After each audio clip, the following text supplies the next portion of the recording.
This is Ben. I'm going to record day 27 of WesBoss's JavaScript 30, and today's activity is to create this click and drag feature.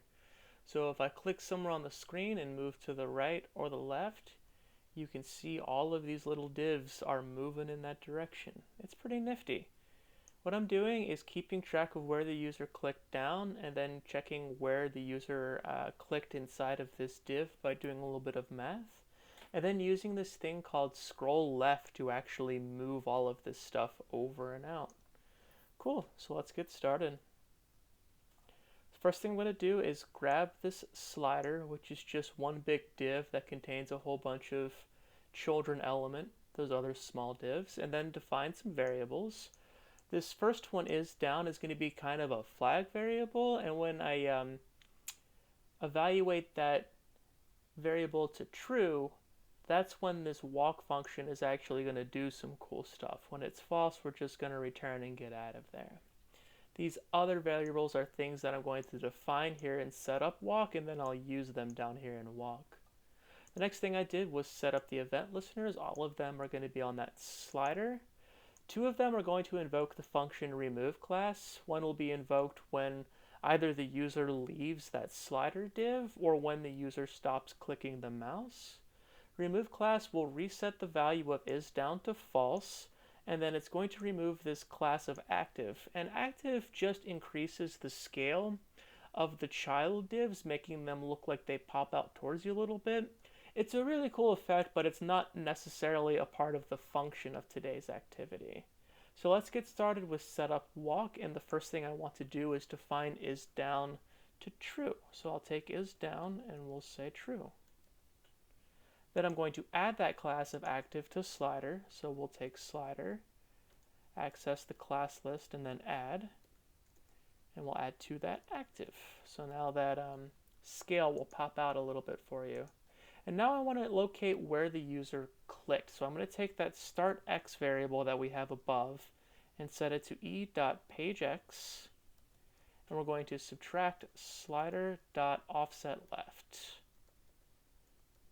And that's how I keep track of where the user clicked inside of that div, not necessarily where the user clicked anywhere on the page. And now I'm going to define scroll left. So I'll take that scroll left variable from above and say slider.scrollLeft. Cool. Now we're going to work on walk, where the first thing I want to do is check that the mouse is clicked. So I'll say if not isDown, and just return. Get on out of here with that function. Next, we're going to want to prevent any unwanted behavior from the browser by doing e.prevent_defaults. Then I'm going to locate where the user has clicked on the page, and it's going to be the same math that I actually did up here. So I'm just going to copy and paste this, and we're going to save that to a variable called x. The difference is setup walk is only going to get run once when you click on the mouse, and then it's going to save whatever that value is to start x. Here, x is going to be continually updated as long as the mouse is both clicked and moving. So I have two variables using the same arithmetic. One variable is going to stay the same. That is start x. The other variable x is continually going to be changing. That's why I saved it to its own variable. Next, we need to define the distance of the walk. So we'll say const walk, and then I'm going to take x wherever the user is at the moment the event is being triggered, then start x wherever the user originally clicked.